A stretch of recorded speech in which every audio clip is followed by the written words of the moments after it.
اب گہرائی میں اترو تب پتہ چلتا ہے نا, خالی ترجمے سے تو کچھ سمجھ میں آتا نہیں, اس لیے کہ یہ صرف ترجمے کرنے سے کچھ سمجھ میں آتا ہوتا نہیں ہے. وَمِنْ آيَاتِهِ أَنْ خَلَقَ لَكُم مِّنْ أَنفُسِكُمْ أَزْوَاجًا لِتَسْكُنُوا إِلَيْهَا وَجَعَلَ بَيْنَكُم مَّوَدَّةً وَرَحْمَةً إِنَّ فِي ذَلِكَ لَآيَاتٍ لِقَوْمٍ يَتَفَكَّرُونَ. جو فکر کرتے ہیں ان کو یہ باتیں سمجھ میں آتی ہیں, بغیر فکر کے سمجھ میں نہیں آتی. لِقَوْمٍ يَتَفَكَّرُونَ. جی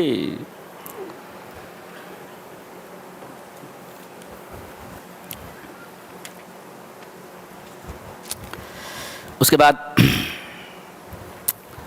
سورہ لقمان شروع ہوتی ہے. سورہ لقمان میں اللہ نے فرمایا وَمِنَ النَّاسِ مَن يَشْتَرِي لَهْوَ الْحَدِيثِ لِيُضِلَّ عَن سَبِيلِ اللَّهِ بِغَيْرِ عِلْمٍ. لوگوں میں سے بعض لوگ ایسے ہیں جو لہو الحدیث خریدتے ہیں. ابن مسعود رضی اللہ تعالیٰ عنہ لہو الحدیث کی تفسیر کیا کی ہے؟ هُوَ وَاللَّهِ الْغِنَى. اللہ کی قسم, یہاں قرآن میں لہو الحدیث سے مراد سانگ ہے, گانا ہے. غنا, یہ گانے والے جتنے ہیں, گائک اور سنگر, یہ گا گا کر کے لوگوں کو یہ بتاتے ہیں کہ موسیقی اور میوزک اور گانا یہ روح کی غذا ہے. لیکن قرآن کہتا ہے یہ روح کی غذا نہیں, یہ نفس کی غذا ہے. یہ فرق ہے دونوں میں. تو گویا اگر آدمی قرآن کو ناپسند کرتا ہے اور گانے کو پسند کرتا ہے, اس کا مطلب یہ ہوا کہ آدمی کی روح بیمار ہے اور اس کا نفس بڑا چاق و چوبند ہے. اس کی روح بیمار ہے اور اس کا نفس بالکل صحیح ہے, درست ہے, چاق و چوبند ہے. یہ کہتے ہیں اور تاثر دیتے ہیں کہ گانا یہ روح کی غذا ہے. قرآن حکیم کہتا ہے گانا روح کی غذا نہیں ہے, یہ نفس کی غذا ہے. روح کی غذا قرآن حکیم ہے. تو آدمی آج کیا تلاش کر رہا ہے؟ تلاوت قرآن چھوڑ. میں ایک مثال دیتا ہوں. آدمی اگر بیمار ہوتا ہے تو اسے میٹھی چیز بے مزہ معلوم ہوتی ہے اور میٹھی چیز پھیکی معلوم, یعنی تیکھی چیز پھیکی معلوم ہوتی ہے اور میٹھی چیز سیٹھی معلوم ہوتی ہے, پھیکی معلوم ہوتی. کیوں؟ کیا کوئی یہ کہہ سکتا ہے کہ گلاب جامن کھا رہا ہے اور اسے مٹھاس کا احساس نہیں ہو رہا ہے تو گلاب جامن کے اندر سے مٹھاس ختم ہو گئی ہے؟ نہیں. یہ کہا جائے گا کہ آدمی بیمار ہے, اس وجہ سے اسے ایسا محسوس ہو رہا ہے. ایسے ہی اگر قرآن سننے میں مزہ نہ آئے تو یہی کہا جائے گا نا کہ قرآن کے اندر شیرینی اور مٹھاس موجود ہے, آدمی کا دل بیمار ہے. جی اللہ نے فرمایا فی قلوبہم مرض, ان کے دلوں میں بیماری ہے. اور آدمی جب بیمار ہوتا ہے تو اسے چیزیں خلاف ما ہوا علیہ لگتی ہیں. چیزیں کچھ رہتی محسوس کچھ ہوتی ہیں. ایسا ہی تو ہے نا, ہر چیز جو دکھائی دیتی ہے وہ ایسی نہیں ہوتی.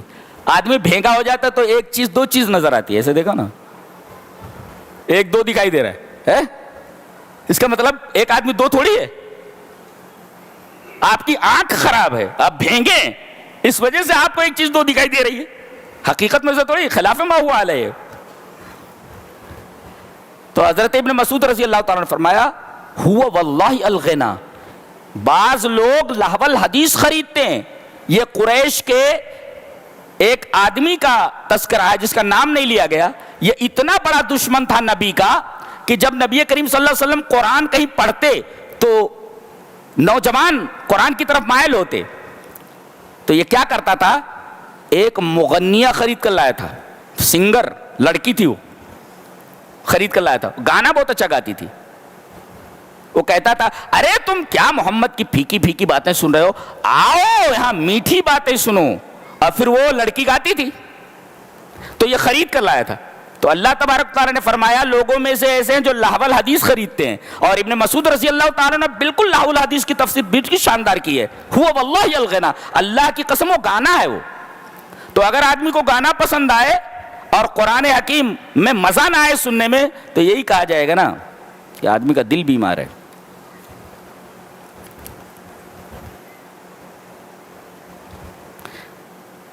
سورہ لقمان میں حضرت لقمان ایک بزرگ ہیں, وہ اپنے بیٹے کو نصیحت کر رہے ہیں. سب سے پہلے وَإِذْ قَالَ لُقْمَانُ لِابْنِهِ وَهُوَ يَعِظُهُ يَا بُنَيَّ لَا تُشْرِكْ بِاللَّهِ یا بنیّا لا تشرک باللہ, اے میرے بچے تم اللہ کے ساتھ کبھی شرک مت کرنا. یہ جو نصیحت ہے, ایک نصیحت تو ہے جس کا تعلق عقیدے سے ہے, اور عقیدہ یہ بنیاد ہے. اگر بلڈنگ کی بنیاد نہ ہو تو بلڈنگ کس پر اٹھائیں گے؟ تو عقیدہ جو ہوتا ہے وہ بنیاد ہوتا ہے. تو سب سے پہلے انہوں نے عقیدہ بتایا ہے, اور عقیدے میں سب سے پہلے اس بات کا ذکر کیا کہ اللہ کے ساتھ کسی کو شریک مت کرنا, اور عقیدے کے بعد عمل آتا ہے, اور اس کے بعد اصلاح خلق آتا ہے. ارے بھائی, آدمی کا عقیدہ خود درست ہو گیا اور آدمی نے اپنا عمل درست کر لیا, اب چاہیے کہ دوسروں کے پاس بھی اس اچھی چیز کو پہنچائے, دوسرے لوگوں کو اصلاح کرے. تو ایک ہے اصلاح عقائد, اور ایک ہے اصلاح عمل, اور ایک ہے اصلاح خلق, تمام لوگوں کی اصلاح, اور ایک ہے آداب معاشرت, زندگی کیسے گزاری جائے. یہ 4 قسم کے نصائح ہیں اور 4 چیزوں سے متعلق ہیں. پہلے عقیدہ, اے میرے بچے اللہ کے ساتھ کسی کو شریک نہ کرنا, ماں باپ کے ساتھ اس نے سلوک کرنا. اس کے بعد اللہ تبارک و تعالیٰ کی قدرت کاملہ اور اس کا علم کامل بیان کیا جا رہا ہے. دیکھو کتنی عجیب بات ہے. دیکھو, یا بنی انہا ان تک مثقال حبۃ من خردل فتکن فی صخرۃ او فی السماوات او فی الارض یأتی بها اللہ ان اللہ لطیف خبیر. پہلے یہ کہا کہ شرک مت کرنا, اب بتا رہے ہیں کہ جس کے ساتھ شرک نہ کرنے کی بات کہہ رہا ہوں, جانتا ہے تو اس کا علم کیسا ہے اور اس کی قدرت کیسی ہے.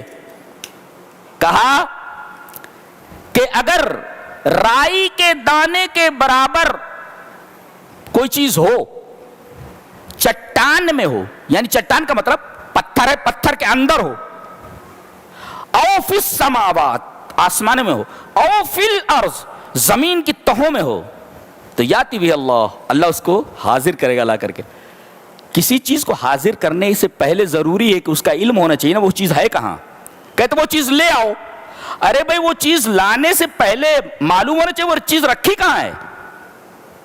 اللہ نے فرمایا کہیں بھی چیز ہو, باریک سے باریک چیز ہو, دور دراز وہ ہو, یا اسی طریقے سے ہزاروں پردوں میں ہو, ہم اس کو لا حاضر کریں گے. اس کا مطلب یہ ہے کہ ہم جانتے ہیں وہ چیز کہاں ہے, یہ اللہ کا علم کامل ہے, اور ہم اس کو حاضر کر دیں گے, یہ اللہ کی قدرت کامل ہے. تو اللہ تبارک و تعالیٰ کی قدرت کاملہ اور اس کا علم کامل بیان کیا گیا. ہم اپنے بچوں کو سب کچھ سکھاتے ہیں, مگر یہی چیز نہیں سکھاتے کہ اللہ کیسا ہے.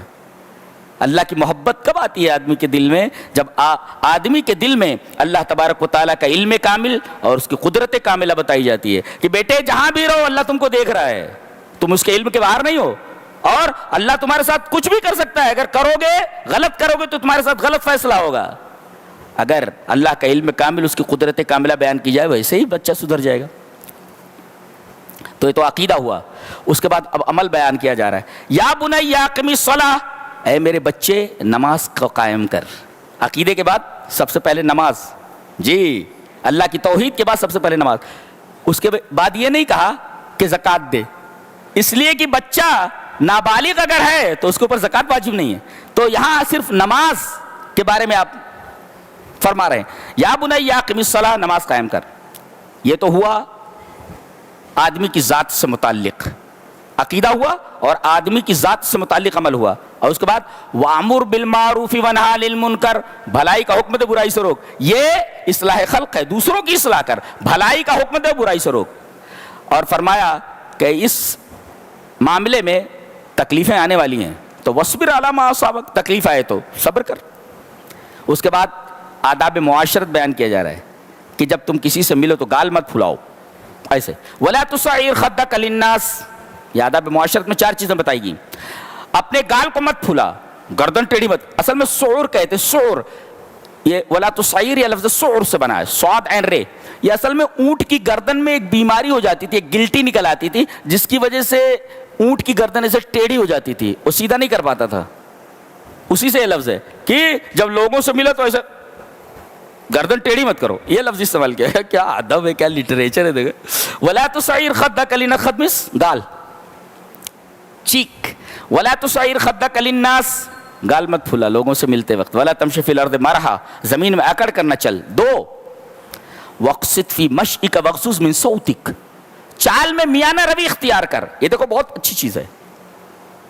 جب چلو تو ہڑبڑ دوڑ بھاگ کرتے ہوئے مت چلو، اس لیے کہ دوڑ بھاگ یہ وقار کے خلاف ہے. اور اسلام یہ چاہتا ہے کہ میرا ماننے والا وقار کے ساتھ آئے. یہاں تک کہ آپ وضو کر رہے ہیں اور امام نماز پڑھا رہا ہے تو آپ نماز میں شامل ہونے کے لیے جلدی مت کیجیے، پورے سکینت اور وقار کے ساتھ نماز میں آئیے. جو ملے امام کے ساتھ وہ پڑھ لو، بقیہ پوری کر لو. یہاں بھی نماز کے اندر شامل ہونے کے لیے بھی سکینت اور وقار کو نہ چھوڑا جائے. تو نہ تیز دوڑو بلا ضرورت کہ یہ وقار کے خلاف ہے، اور نہ ایک دم دھیرے چلو کہ اس میں تصنع ہے، بناوٹ ہے. السلام علیکم، یہ بناوٹ ہے. یہ دھیرے دھیرے چل رہے. ایک آدمی دھیرے دھیرے چل رہا تھا تو حضرت عمر نے کہا انت مریض، بیمار ہے؟ بولے نہیں. پھر کہا کو دھیرے دھیرے چل رہا ہے؟ بولے ایسے تواضع کے طور پر.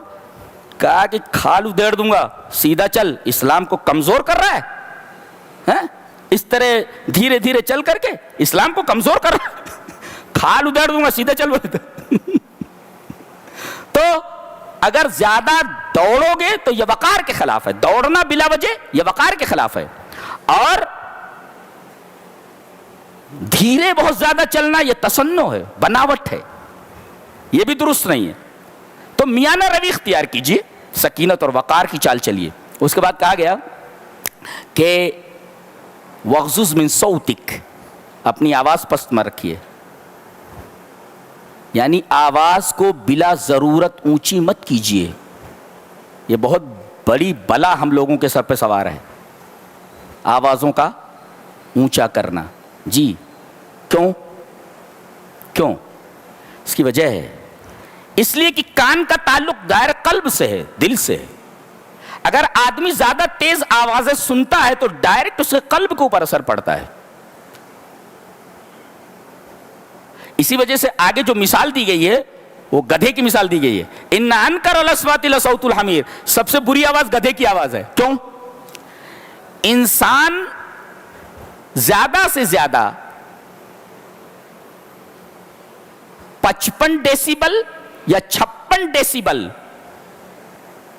سن سکتا ہے. یہ ڈی بی جو ہوتا ہے نا، یہ آواز کو ناپنے کا پیمانہ ہے. تو کان جو ہے یا قوت سماعت، انسان کی سننے کی قوت، یہ 55 یا 56 ڈیسیبل تک سن سکتی ہے. اور 80 ڈیسیبل اگر ہو جائے، 80 ڈیسیبل سے اوپر اگر ہو جائے تو یہ سماعت کے لیے نقصان دہ ہے، کان کے لیے نقصان دہ ہے. اور یہ جو فائر لگا رہے ہیں بچے اپنی اپنی گاڑیوں میں، جانتے ہیں یہ تقریباً یہ 160 ڈیسیبل ہوتا ہے. یہ جو فائر کرتے ہیں یہ تقریباً 160 ڈیسیبل ہوتا ہے. اور گدھے کی آواز 100 ڈیسیبل سے زیادہ اوپر کی ہوتی. اب جب آدمی کی قوت سماعت 55 یا 56 ڈیسیبل ہی برداشت کر سکتی ہے اور گدھے کی آواز 100 ڈیسیبل سے زیادہ ہے تو سب سے مکروہ آواز تو اسی کی ہے. اس وجہ سے کہا گیا سب سے بری آواز گدھے کی آواز ہے. آپ یہ کہہ سکتے ہیں کہ بھئی موٹر سائیکل کی آواز تو گدھے کی آواز سے زیادہ ہوتی ہے. موٹر سائیکل کی آواز میں ایک ردم ہوتا ہے، جی وہ قابل قبول ہوتا ہے، لیکن گدھے کی آواز میں کوئی ردم نہیں ہوتا. اور یہ عجیب و غریب مخلوق ہے. جانتے ہیں کیوں اللہ نے اس کی مثال دی ہے؟ سائنس نے بڑی عجیب و غریب تحقیق کی ہے کہ گدھا ایسا ہے کہ جب وہ آواز نکالتا ہے تو اولہ زفیر و آخرہ شہیق. شہیق کا مطلب ہوتا ہے آدمی ہوا کو اپنے پھیپھڑے میں لے جائے، کھینچے، یہ ہے شہیق. اور زفیر کا مطلب ہے کاربن ڈائی آکسائڈ کو اندر سے باہر پھینکے، یہ زفیر ہے۔ تو شہیق کا مطلب ہوتا ہے باہر سے ہوا کو پھیپھڑوں میں کھینچنا، اور زفیر ہے اندر سے ہوا کو باہر پھینکنا۔ جتنے بھی جیو جنتو ہیں جس کو ہم کائنات الحیہ بولتے ہیں، جتنے بھی جاندار ہیں وہ پہلے کھینچتے ہیں ہوا کو، بعد میں چھوڑتے ہیں، یعنی ان کا اول شہیق ہے اور آخر زفیر ہے۔ لیکن گدھا یہ واحد جانور ہے کائنات میں کہ اس کا اول زفیر ہے اور آخر شہیق ہے، الٹا ہے۔ اسی وجہ سے اللہ تبارک و تعالیٰ نے اس کی مثالیاں دی ہے، پہلے وہ چھوڑتا ہے ہوا پھر کھینچتا ہے، یہ بالکل الٹا کام کرتا ہے یہ۔ اس وجہ سے اس کی آواز انتہائی بدنما، انتہائی کری ہوتی ہے، اولہ زفیر و آخرہ شہیق، جبکہ دیگر جیو جنتو، دیگر جو جاندار ہیں ان کی آواز کیا ہوتی ہے؟ اولہ شہیق و آخرہ زفیر، ایسا مفسرین نے لکھا ہے۔ اس وجہ سے سب سے بری آواز گدھے کی آواز ہے، اور 100 ڈیسیبل سے زیادہ ہوتی ہے۔ اور موٹر سائیکلوں کی آواز، یہ فائر جو لگاتے ہیں، یہ 160 ڈیسیبل سے بھی زیادہ ہے۔ اور کان، آدمی کی قوت سماعت کتنے ڈیسیبل آواز برداشت کر سکتی ہے، اور اس کے بعد کان کو نقصان پہنچتا ہے، قوت سماعت متاثر ہوتی ہے 55 یا 56 ڈیسیبل۔ جی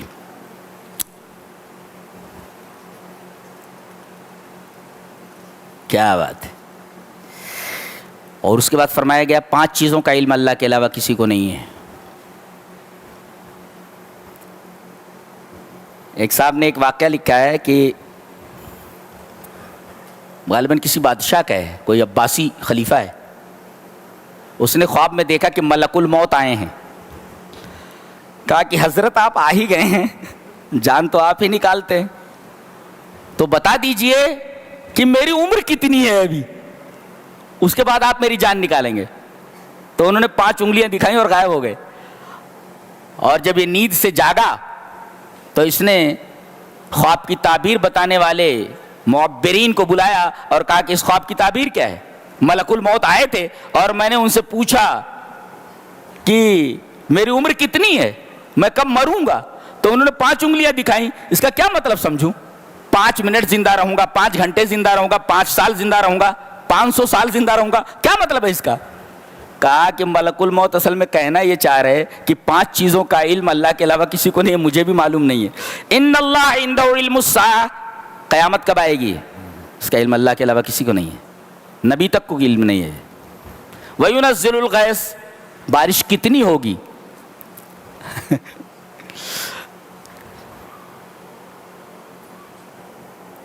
قرآن میں لکھا ہوا ہے کہ ہر چیز اللہ نے پیدا کی ہے۔ تو ایک ملحد آیا، ناستک، کہا کہ یہ تمہارے گاڈ کی، تمہارے خدا کی کیا خصوصیت ہے؟ میں بھی پیدا کرتا ہوں۔ کہا کہ تو بھی پیدا کرتا ہے؟ بولے ہاں میں بھی خالق ہوں۔ بولے ٹھیک ہے۔ بولے گوبر لاؤ اور ایک جار لاؤ۔ جار لائے گا اور گوبر لائے گا، گوبر کو جار میں رکھ دیا گیا اور اوپر سے اس کو ٹائٹ بند کر دیا گیا، اور کہا کہ 5 دن کے بعد یا 1 ہفتے کے بعد اس جار کو میرے پاس لاؤ۔ اب جب جار کو کھولا گیا تو اس میں بے انتہا بے شمار کیڑے بج بج بج بج کر رہے۔ کہا کہ دیکھو میں بھی خالق ہوں نا، دیکھو میں بھی خالق ہوں نا، گوبر تھا اور میں نے کتنے جاندار پیدا کر دیے، میں بھی تو خالق۔ تو اس آدمی نے پوچھا ان تمام کیڑوں کی تعداد کتنی ہے؟ کتنے؟ بولے پتہ نہیں۔ بولے اس میں کتنے مؤنث اور کتنے مذکر ہیں، کتنے مرد ہیں اور کتنی عورتیں ہیں؟ بولے بھی معلوم نہیں۔ کہا کہ ارے بے وقوف، تجھے جب تعداد معلوم نہیں ہے اور جب تجھے یہ معلوم ہے کتنے مذکر ہیں کتنے مؤنث ہیں، تو خالق کیسے ہوا؟ ارے خالق تو وہ ہوتا ہے جس کو معلوم ہو کہ میں نے مخلوق کتنی تعداد میں پیدا کی ہے اور کتنے مذکر ہیں کتنے مؤنث ہیں، بھائی کیسے بولتے؟ تو ان اللہ عنده علم الساعہ، قیامت کا علم اللہ کے علاوہ کسی کو نہیں۔ وَيُنَزِّلُ الْغَيْثَ، بارش کتنی ہوگی، کب ہوگی؟ کبھی کبھی پیشین گوئی کر دی جاتی ہے لیکن بارش نہیں ہوتی۔ کتنی بارش ہوتی ہے صحیح اندازہ نہیں اللہ کے علاوہ کسی کو۔ وَيَعْلَمُ مَا فِي الْأَرْحَامِ، ماں کے پیٹ میں کیا ہے کسی کو معلوم نہیں۔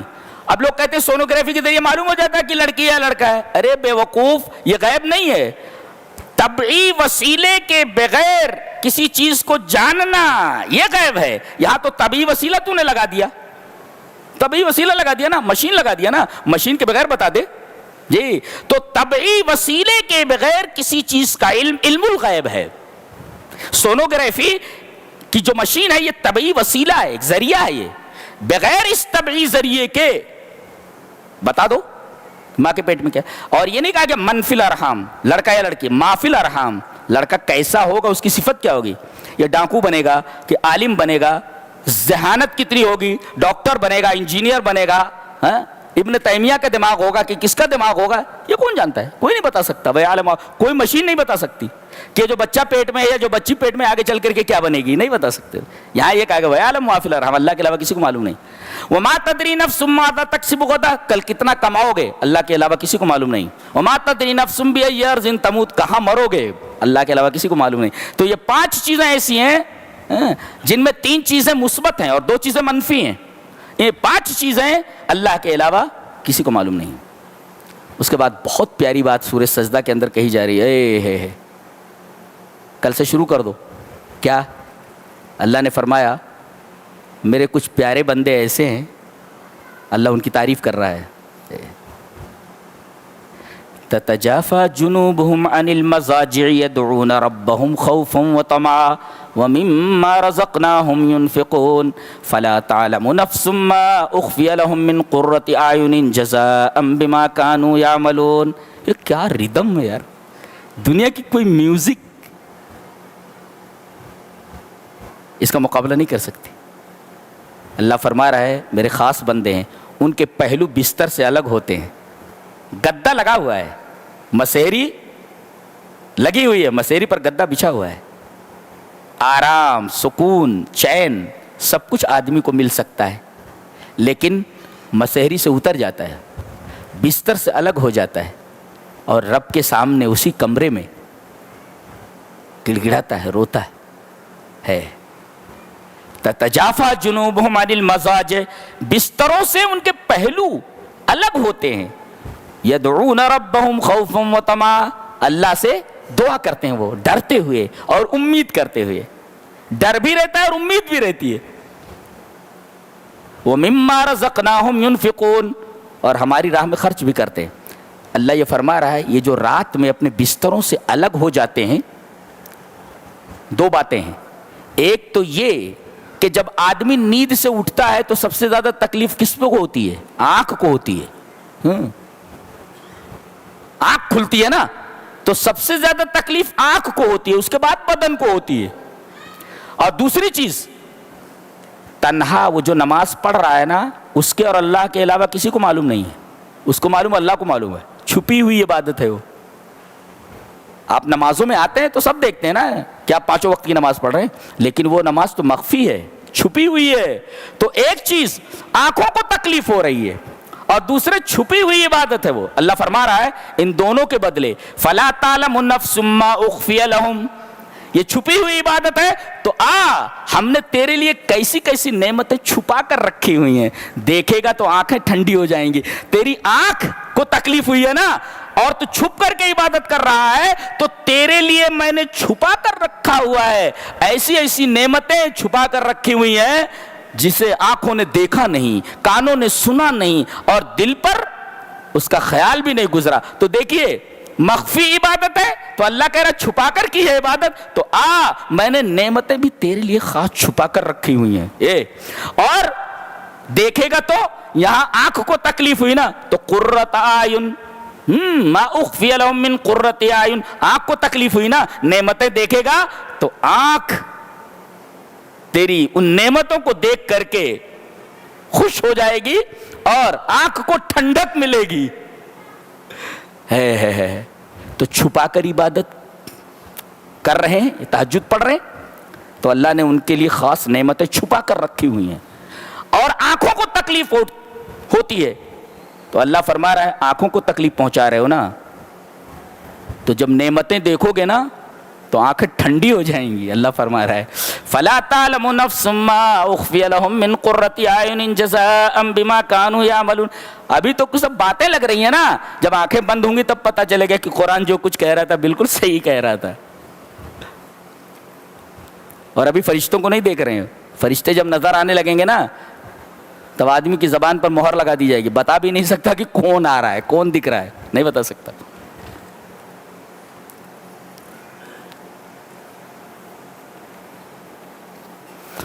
اس کے بعد امہات المومنین سے کہا جا رہا ہے کہ اے نبی کی بیویوں, یعنی خطاب تو ڈائریکٹ نبی کی بیویوں سے ہے, لیکن امت کی تمام عورتیں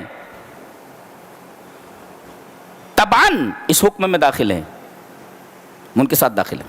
کیا؟ ان اتقیتن, سب سے پہلے تمہارے اندر تقوی ہونا چاہیے. یہ تقوی گھروں میں نہیں ہے.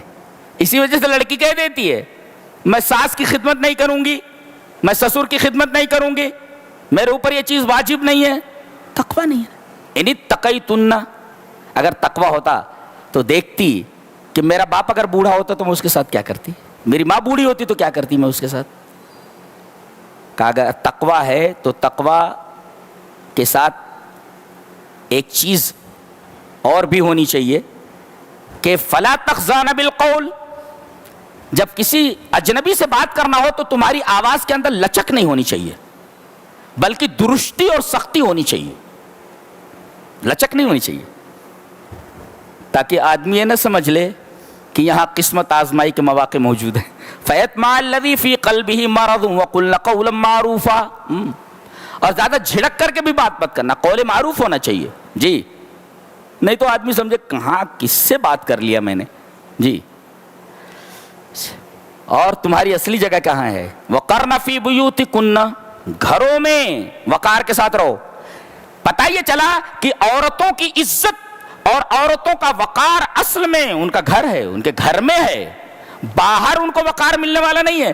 ارے باہر تم کو مذہب بیزاروں نے نکالا ہوا ہے اور یہ تمہیں وقار نہیں دے رہے, عزت نہیں دے رہے, تمہاری عزت کو نیلام کر رہے ہیں.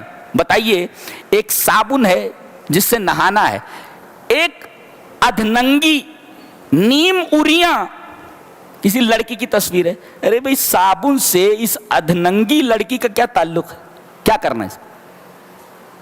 صابن ہے بھئی نہانے کے لیے, اب صابن کے اوپر ایک لڑکی کی تصویر ہے, وہ بھی نیم اریاں. بھئی اس نیم اریاں لڑکی کا اس صابن سے کیا تعلق ہے؟ یہی ہے, تم باہر نکلی تو تمہاری عزت نیلام ہوئی, تمہارا اصل وقار اور عزت تمہارے گھر میں ہے. وَقَرْنَ فِي بُيُوتِكُنَّ, گھروں میں قرار پکڑو, تمہارا وقار گھر میں. وَلَا تَبَرَّجْنَ تَبَرُّجَ الْجَاهِلِيَّةِ الْأُولَى, باہر نکلنے کی ممانعت نہیں ہے, اپنے شوہر کے ساتھ جا سکتی ہو, گھومنے کے لیے جا سکتی ہو, کہیں ضرورت کی چیزیں خریدنے کے لیے جا سکتی ہو, ممانعت نہیں ہے. لیکن جب نکلو تو جاہلیت اولا کی زینت اختیار کر کے نہ نکلو. یہ جاہلیت اولا کیا ہے؟ مفسرین نے لکھا ہے کہ حضرت عیسیٰ علیہ السلام سے لے کر کے اور نبی کریم صلی اللہ علیہ وسلم کی نبوت تک کا جو وقفہ ہے, جو پیریڈ ہے, جو دورانیہ ہے, دیٹ از کالڈ جاہلیت اولا. تو جاہلیت اولا کی عورتوں کا حال یہ تھا کہ مرد بیٹھے ہوئے ہیں اور مٹک مٹک کر لٹکے جھٹکے دے کر کے ان کے سامنے سے گزر رہی ہیں, اور کپڑے بھی اس طریقے سے پہنے ہوئے ہیں وہ کہ خامخواہ لوگوں کی نگاہیں ان کے بدن کے اوپر چپک کر رہ جائیں. تو اظہار تبرج برج سے بنا ہے. برج دیکھو, محل جب بنائے جاتے تھے, قلعے جب بنائے جاتے تو اس پر برجیاں ہوتی تھی. قلعہ نظر نہیں آتا تھا مگر برجی نظر آتی تھی, تو اسی سے تبرج ہے, یعنی دور سے نظر آ جائے. تو ایسی زینت مت اختیار کرو کہ لوگوں کی نگاہ اس زینت کے اوپر پڑے. تو اظہار زینت, اور کیسی اظہار زینت؟ جیسے جاہلیت اولا کے اندر ہوتی تھی کہ بے محابہ وہ مردوں کے سامنے آ جاتی تھی اور اپنی زینت کو ظاہر کرتی تھی. تو ایسی زینت سے منع کیا گیا ہے. گھر میں رہ کر کے کرنا کیا ہے؟ ضرورت کے بعد باہر نکل سکتی ہیں, ولا تبرجن تبرج الجاہلیت, تو خوشبو لگا کر نہیں جا سکتی. گھر میں اپنے شوہر کے لیے خوشبو لگا لے.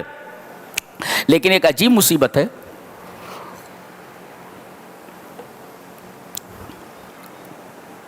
شوہر تھکا ہارا آیا ہوا ہے,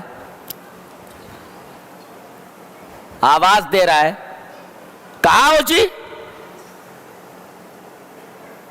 بیوی کیا بولے, کائے کو چلاتے ہیں جی, کائے کو چلاتے ہیں جی. اور اب آئی ہے تو کچن سے آ رہی ہے, بال ادھر لٹک رہے ہیں اور چہرے پر ہوائیاں اڑ رہی ہیں, کہیں کہیں جو ہے کالک لگی ہوئی ہے. کوئی شوہر کہہ سکتا ہے تو کون ہے؟ بولے تو کون ہے بھائی؟ دلہن بن کر کے آئی تھی تو کچھ اور دکھ رہی تھی, تو کون ہے؟ ہوا ہی کون ہے؟ تو شوہر آواز دیتا تو کائے کو چلاتی جی, اور جب سامنے آتی ہے تو بھوتنی نظر آتی ہے. تو عورتوں کا معاملہ یہ گھر میں, اور جب کہیں باہر نکلنا ہو, کہیں دعوت کھینچنی ہو, یا اسی طریقے سے کہیں ٹہلنے جانا ہو, کیا کر رہی ہو جی؟ ارے ٹھہرو جی, گھنٹے بھر سے میک اپ چالو ہے, ابھی تک میک اپ ختم نہیں ہوا اس کا. شوہر کے لیے میک اپ نہیں کرے گی, باہر کس کو دکھانے کے لیے میک اپ کر رہی ہے, آج تک میری سمجھ میں نہیں آیا جی. وَقَرْنَ فِي بُيُوتِكُنَّ وَلَا تَبَرَّجْنَ تَبَرُّجَ الْجَاهِلِيَّةِ الْأُولَى وَأَقِمْنَ الصَّلَاةَ, گھروں میں رہ کر نماز قائم کرو. وَآتِينَ الزَّكَاةَ, اور زکات دو. یعنی عورتوں کو محتاج مت بناؤ, بلکہ ان کو اتنا پیسہ دے دو, زیورات اتنا ہونا چاہیے ان کے پاس کہ ہر سال وہ زیورات کے اوپر زکات نکالیں جی. وَآتِينَ الزَّكَاةَ وَأَطِيعْنَ اللَّهَ وَرَسُولَهُ, اللہ اور اس کے رسول کی اطاعت کرو گھر میں جی. بچوں کی پرورش میں اللہ اور اس کے رسول کے اطاعت کا دھیان رکھو. گھر کیسے چلایا جاتا ہے, اللہ اور اس کے رسول کے قوانین کا دھیان رکھو جی. اور کیا کرنا ہے؟ وَاذْكُرْنَ مَا يُتْلَىٰ فِي بُيُوتِكُنَّ مِنْ آيَاتِ اللَّهِ وَالْحِكْمَةِ, قرآن کی تلاوت کرو گھروں میں. یہ سب کہاں ہے؟ یہ کہاں ہے سب؟ ہمارے گھروں میں. تو جب گھروں میں یہ چیزیں نہیں ہیں جو برکت کے اسباب ہیں, تو ہمارے گھروں میں بے برکتی نہیں آئے گی. اب آدمی کنگال ہو گیا ہے, نلّا ہو گیا ہے, بابا بولے بابا بابا کیا کریں؟ یہ دھونی لے جاؤ. ارے یہ دھونی سے کچھ نہیں ہونے والا ہے, سبب کچھ اور ہے اس کی بے برکتی کا, دھونی سے کچھ ہونے والا نہیں ہے. بابا دھوکہ دے رہا ہے. اور ایک نلے کو ایک نلّا کیا دے سکتا ہے؟ وہ بابا اس لیے بنا, وہ خود نلّا ہے نا. ایک نلے کو ایک نلّا کیا دے سکتا ہے؟ وہ نلّا ہے. وہ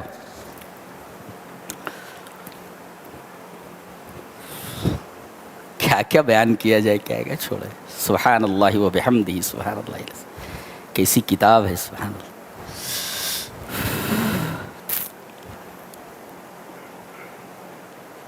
فرمایا گیا ان اللہ وملائکتہ یصلون علی النبی یا ایھا الذین آمنوا صلوا علیہ وسلموا تسلیما. اے ایمان والو, اللہ نبی کے اوپر درود بھیجتا ہے, ملائکہ درود بھیجتے ہیں. تو اے ایمان والو, تم بھی اپنے رسول پر, اپنے نبی پر درود و سلام بھیجو. تو کثرت سے درود پڑھو, خاص طور سے جمعہ کے دن کثرت سے درود بھیجو. اور ایک نکتہ بتاؤں, قرآن میں ہر جگہ یا ایھا الذین آمنوا آیت کے شروع میں ہے. پورے قرآن میں کہاں آتا ہے؟ آیت کے شروع میں یا ایھا الذین آمنوا. اب آگے کہا جا رہا ہو, یہ واحد جگہ ہے جہاں یا ایھا الذین آمنوا آیت کے بیچ میں ہے, شروع میں نہیں ہے. ان اللہ وملائکتہ یصلون علی النبی یا ایھا الذین آمنوا, یا ایھا الذین بیچ میں ہے. پورے قرآن میں یا ایھا الذین آمنوا آیت کے شروع میں آتا ہے. یہ واحد جگہ ہے, ایک جگہ, جس سے پتہ چلتا ہے کہ ایمان والوں کو خاص طور سے متوجہ کیا جا رہا ہے. یا کہہ کر کے سنو, کیا میرے نبی پر برابر درود بھیجتے رہو. ملائکہ تو درود بھیجتے رہے, میں جو ہے رحمت بھیج رہا ہوں اور رحمت کی دعا کر رہے ہیں, تو تم بھی درود بھیجنے میں نبی کریم صلی اللہ علیہ وسلم پر قطعاً تکاسلی مت کرو, قطعاً کاہلی مت کرو. اس کے بعد پردے کی آیت ہے, بہت غور سے سنو. اے نبی قل لازواجک یا ایھا النبی قل لازواجک وبناتک ونساء المؤمنین یدنین علیہن من جلابیبہن. اے نبی, آپ اپنی بیویوں سے, بیٹیوں سے, ونساء المؤمنین, اور تمام مومنوں کی عورتوں سے کہہ دیجئے, قیامت تک آنے والے تمام مومنوں کی عورتوں سے کہا جا رہا ہے کہ یدنین علیہن من جلابیبہن, کہ جب وہ باہر نکلیں تو اپنے جلباب کو اپنے اوپر ڈال لیں. اس ٹکڑے کی تفسیر ابن عباس نے کی ہے, وہ میں پیش کر دیتا ہوں.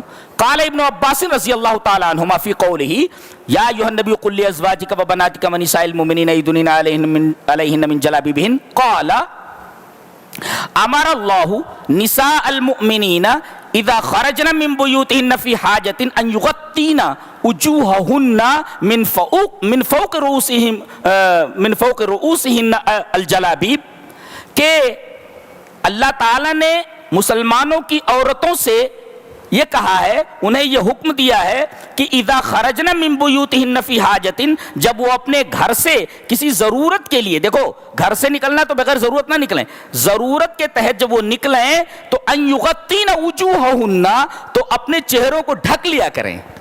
جی چہرے کو ڈھکنا چاہیے, چہرہ ڈھک لیں. کیسے؟ من فوق رؤوسہن, اپنے سر کے اوپر سے جلباب کو ڈال کر کے. جلباب کسے بولتے ہیں؟ حضرت ابن مسعود رضی اللہ تعالیٰ عنہ نے اور قتادہ نے جلباب کی تعریف کی ہے, الجلباب الرداء ما فوق الخمار, فوق الخمار, اوڑھنی کے اوپر جو چادر ہوتی ہے, یہ اوڑھنی ہے, یہ اوڑھنی, لڑکی نے اوڑھنی ڈالی ہوئی ہے جس سے بال چھپے ہوئے, اس کے اوپر جو کپڑا ہے, اس کپڑے کو, جس سے اب یہ خمار سے اوڑھنی سے سر ڈھک گیا, بال ڈھک گئے, اور پھر اس اوڑھنی کے اوپر جلباب ڈالنا ہے. وہ چادر جو سر کے اوپر ہو, جس سے چہرہ ڈھک لیا جائے, جو چہرہ کو ڈھک دے, وہ جلباب ہے. ان یغطین وجوہہن, یہ ابن عباس کی تفسیر ہے, چہرے کو ڈھک لیا جائے. حضرت سلیمان علیہ السلام کا واقعہ بیان کیا جا رہا ہے. اللہ تعالیٰ نے ان کو جنوں پر حکومت دے رکھی تھی. بعض لوگ کہتے ہیں ہمارے پاس موکل ہیں, ہم اپنے موکلوں سے بہت کام کرا لیتے ہیں, اور دفینہ کہاں کھڑا ہوا ہے, لوگوں کا مال کہاں ہے, ہم بتا دیتے ہیں. دھوکے باز ہیں لوگ, بدماش ہیں, اس لیے کہ جنوں کو بھی غیب کا علم نہیں ہے. ہوا یہ کہ حضرت سلیمان علیہ السلام بیت المقدس بنوا رہے ہیں اور ان کی موت کا وقت آ گیا, اور کام ابھی بہت باقی ہے, کم سے کم سال بھر لگے گا بیت المقدس تیار ہونے میں, اور اس سے پہلے آپ کی موت کا پروانہ آ گیا. حضرت سلیمان نے اپنے گھر والوں سے کہہ دیا کہ میں مر جاؤں تو مجھے جس حالت میں رہوں اسی حالت میں رہنے دینا, یہ اللہ کی طرف سے ہے, اور لوگوں کو بتانا نہیں کہ میں مر چکا ہوں. حضرت سلیمان علیہ السلام ایک عصا کے اوپر, ایک لاٹھی کے اوپر سہارا لیے ہوئے تھے, اسی حالت میں موت آ گئی, اور باقاعدہ اسی لاٹھی کے سہارے وہ کھڑے ہوئے ہیں. لوگ یہ سمجھ رہے ہیں, اور جنات یہ سمجھ رہے ہیں کہ یہ زندہ ہیں, اور سال بھر تک جنات کام کرتے رہے. سال بھر کے بعد جب کام مکمل ہونے کو ہوا تو اللہ تبارک و تعالیٰ نے اس سے پہلے ہی اس لاٹھی کے اندر ایک کیڑے کو لگا دیا. وہ کیڑا اندر اندر سے کھا رہا تھا, اور جیسے ادھر کام مکمل ہوا, لاٹھی ایک دم کمزور ہو گئی, وزن کو سنبھال نہیں سکی, اور آپ گر پڑے. فلما خر تبینت الجن ان لو كانوا يعلمون الغیب ما لبثوا فی العذاب المہین, جب وہ گرے تبینت الجن, تب جنوں کو معلوم ہوا. وہ کہنے لگے اللہ کانوا یعلمون الغیب, اگر ہمیں غیب کا علم ہوتا تو ما لبثوا فی العذاب المہین, تو اس رسوا کن عذاب میں نہیں ہوتے, چھوڑ کر بھاگ گئے ہوتے. سال بھر سے یہ آدمی یہاں مرا پڑا ہے, اگر ہم کو معلوم ہوتا کہ یہ مر چکا ہے تو ہم لوگ بیت المقدس کا کام جو کافی تکلیف دہ تھا, ہم لوگ چھوڑ کر کے بھاگ گئے ہوتے. اس سے پتہ چلا کہ جنوں کو غیب کا علم نہیں ہوتا.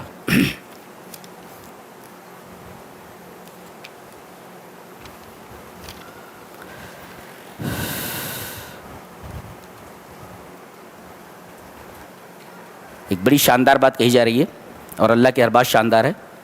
الیہ یصعد الکلم الطیب والعمل الصالح یرفع, اسی کی طرف پاک کلمات چڑھتے ہیں. والعمل الصالح یرفع, اور نیک عمل اس کو بلند کرتا ہے. کیا پتہ چلا کہ قول بلا عمل بے نتیجہ ہوتا ہے, اس سے کوئی فائدہ نہیں ہے. آدمی صرف بات کرے, عمل نہ کرے, اس لیے کہ قول کو عمل اٹھاتا ہے. آدمی کوئی بات بولے تو اس قول کے اوپر اس وقت تک اسے ثواب نہیں ملنے والا ہے جب تک کہ عمل صالح نہ ہو. تو قول کا اعتبار نہیں ہے. اگر آدمی اس قول کے اوپر عمل نہ کرے تو الیہ یصعد الکلم الطیب والعمل الصالح یرفع، گویا کہ عمل صالح اس کو بلند کرنے کے لیے ایک جیک کی حیثیت رکھتا ہے، اسے اوپر کرتا ہے، بلند کرتا ہے. تو قول بلا عمل بے نتیجہ، اس پر ثواب نہیں ملتا.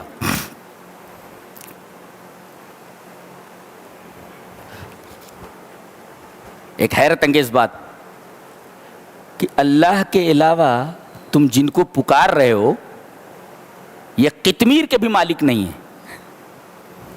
قطمیر کہتے ہیں ایک تو ہوتا کھجور، کھجور کے اندر ایک گٹھلی ہوتی ہے. اب بتائیے کھجور تو بہرحال اس میں پیسے لگتے ہیں خریدنے کے لیے، گٹھلی اس کو خریدنے کے لیے پیسے نہیں لگتے. اس گٹھلی کے اوپر جو باریک سی جھلی ہے اس کی کوئی حقیقت نہیں ہوتی. اللہ فرما رہا ہے جن کو تم اپنا سب کچھ سمجھ رہے ہو یہ قطمیر کے مالک نہیں ہیں. اللہ اکبر. کھجور نہیں، کھجور کی گٹھلی نہیں، کھجور کی گٹھلی کے اوپر جو سفید سا ایک باریک پردہ ہوتا ہے اس کے بھی مالک نہیں ہے.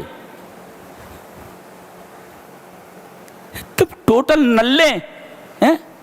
والذین تدعون من دونہ ما یملکون من قطمیر. تہی دست ہیں. ایک تہی دست کو کیا دیتا ہے؟ ان تدعوہم لا یسمعوا دعاکم. اگر تم ان کو پکارو تمہاری دعا نہیں سن سکتے، دعا تو میں سنتا ہوں. اللہ ولو سمعوا، چلو مان لو بفرض محال اگر سن لیں تو مستجابوا لکم، تو جواب نہیں دے سکتے. تو پکارنے کا فائدہ، اولا تم پکارتے ہو تو یہ تمہاری پکار نہیں سن سکتے، اور اگر سن بھی لے تو تمہاری پکار کا جواب نہیں دے سکتے. تو پکارنے کا معاملہ تو بے فائدہ ہوا نا، پکارنا بے فائدہ ہے. اور اللہ فرما رہا ہے وَيَوْمَ الْقِيَامَةِ يَكْفُرُونَ بِشِرْكِكُمْ، گویا کہ اللہ کے علاوہ غیر اللہ کو پکارنا شرک ہے. اور کل قیامت کے دن جن کو یہ پکار رہے ہیں یہ شرک سے انکار کر دیں گے. ارے ہم کیا جانے، ہم نے ان کو تھوڑی کہا تھا میرے رب کہ میرے ساتھ تیرے ساتھ مجھے شریک کریں. اللہ فرما رہا ہے مجھ جیسا خبر دینے والا اس بات کا کوئی اور نہیں ملے گا تم کو. یہ بتائے دیتا ہوں وَلَا يُنَبِّئُكَ مِثْلُ خَبِيرٍ. اللہ اکبر. بتا دیا ہے، مانو یا نہ مانو. یا ایھا الناس وانتم الفقراء الی اللہ، اے دنیا کے تمام انسانوں تو سب اللہ کے محتاج ہو. نبی بھی محتاج، ولی بھی محتاج، چھوٹا بھی محتاج، بڑا بھی محتاج، عورت بھی محتاج، مرد بھی محتاج. کائنات کا ذرہ ذرہ اس کے احتیاج کے تلے دبا ہوا ہے. اس کی ضرورت ہے، وہ محتاج ہے، احتیاج کے تلے دبا ہوا ہے، محتاج ہے کائنات کے ہر شے. اب اللہ نے فرمایا سب محتاج ہیں. اب اللہ کو چھوڑ کر کے کسی سے مانگا جائے تو اس کا مطلب یہ ہونا ایک محتاج سے مانگ رہا ہے، تو ایک محتاج کو کیا دے سکتا ہے؟ یا ایھا الناس وانتم الفقراء الی اللہ واللہ الغنی الحمید. سب فقیر، اللہ غنی. تو کس سے مانگنا چاہیے، غنی سے کہ فقیر سے؟ جی.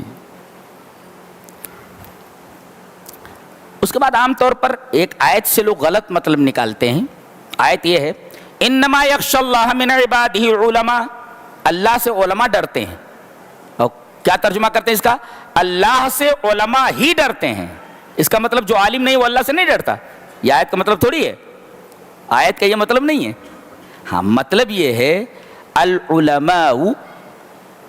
العلماء اکمل الناس خشیۃ للہ عز وجل. ایک جاہل کے مقابلے میں عالم اللہ تبارک و تعالی سے خشیت کے معاملے میں کامل ہوتا ہے. جی. ڈرنے کا جو انداز عالم کا ہوتا ہے وہ انداز جاہل کا نہیں ہوتا ہے.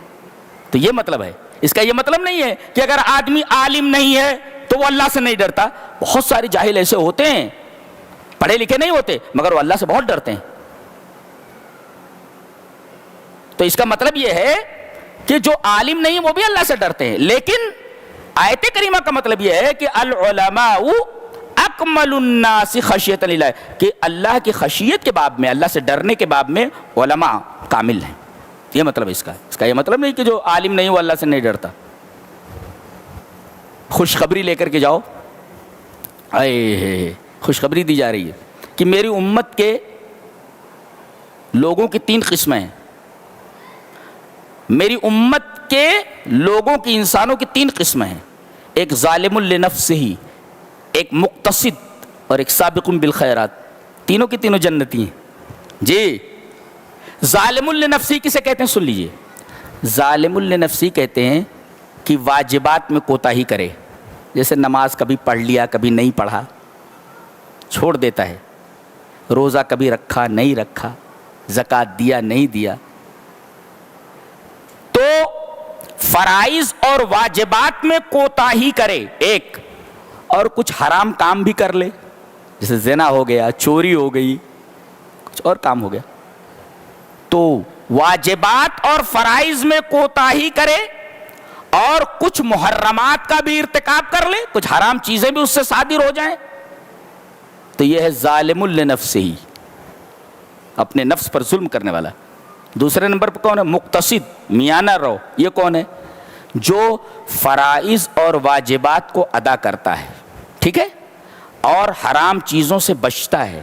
لیکن کبھی کبھی ایسا ہوتا ہے کہ واجبات کی ادائیگی کے ساتھ نوافل نہیں ادا کرتا.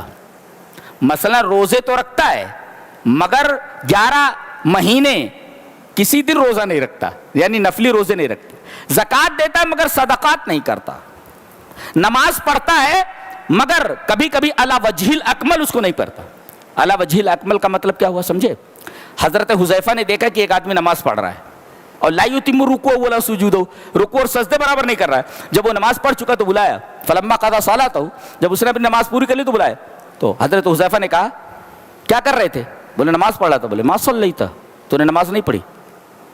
دیکھو نماز پڑھ رہا ہے وہ, مگر حضرت حذیفہ کرے تو نے نماز نہیں پڑھی. اس کا مطلب ہے کہ نماز تو پڑھ رہا ہے مگر علی الوجہ الاکمل نہیں پڑھ رہا ہے.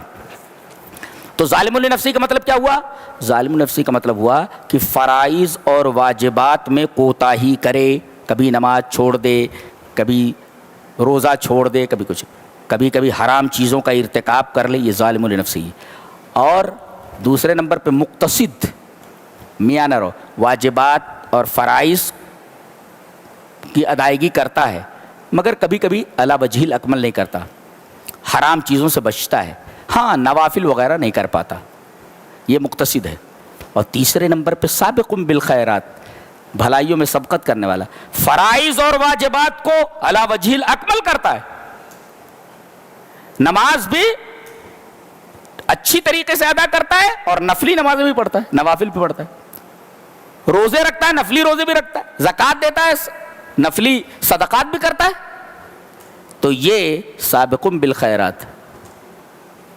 اللہ فرما رہا ہے جنات عدن یدخلونہا, ان تینوں کو جنت میں ڈالا جائے گا. لیکن کیسے؟ ظالم لنفسہ یغفر لہ, اسے معاف کر دیا جائے گا, یا سزا دے کر اسے جنت میں ڈالا جائے گا.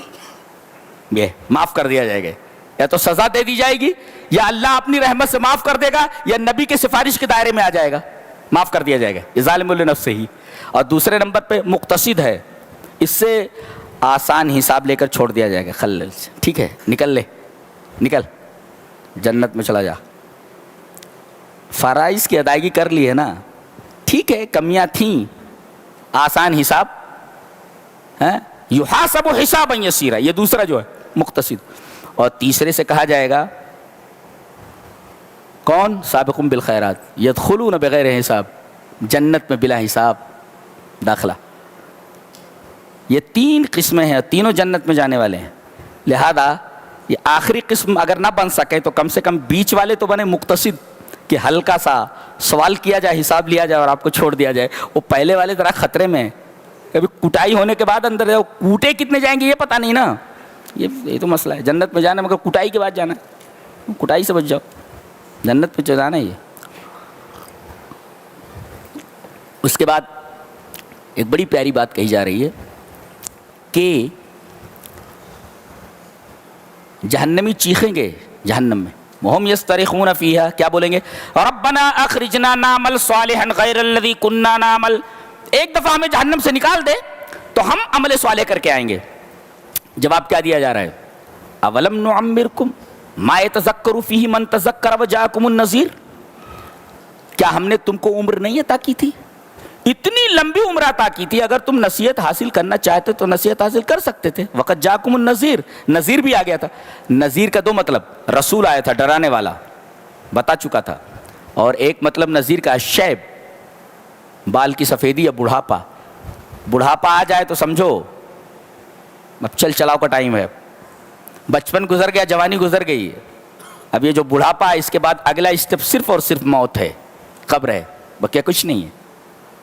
اور بال جب سفید ہو جائیں تو آدمی کو ہوشیار ہو جانا چاہیے. یہ نذیر ہے, ڈرانے والا ہے. بہت الٹے پلٹے کام کر لیے ہیں, اب سدھر جا. یہ کوا جو ہے بگلا بن گیا ہے, بال سفید تھے کوے کی طرح, بال کالے تھے کوے کی طرح, سفید ہو گئے بگلے کی طرح, تو یہ کوا بگلا بن گیا ہے. لہذا اب ذرا سنبھل جا.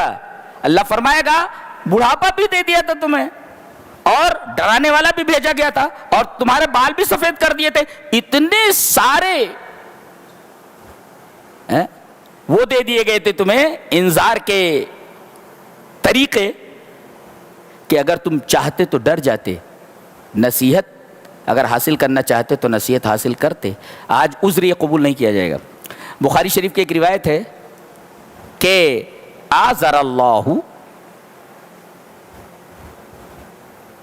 الی امرئ اخر اجلہ حتی بلغہ 60 سنۃ. اگر آدمی کی عمر اللہ نے 60 سال کی 60 سال تک پہنچا دیا اور سدھرا نہیں, تو پھر اللہ کے پاس عذر نہیں رہ جائے گا. لم یقبل لہ اعتذار, اللہ تبارک و تعالیٰ اس کا کوئی ایکسکیوز قبول نہیں کرے گا. ختم بات. کہ 60 سال کی عمر دی گئی تھی, سدھرنا ہوتا تو سدھر جاتے, تو سدھرے کیوں نہیں؟ اتنا لمبا ڈیوریشن دیا گیا تھا سدھرنے کا, لیکن تم سدھرے نہیں. تو اللہ تبارک و تعالیٰ ہمیں نیک عمل اور اچھی سمجھ کی توفیق عطا فرمائے. وآخر دعوانا الحمد للہ رب العالمین.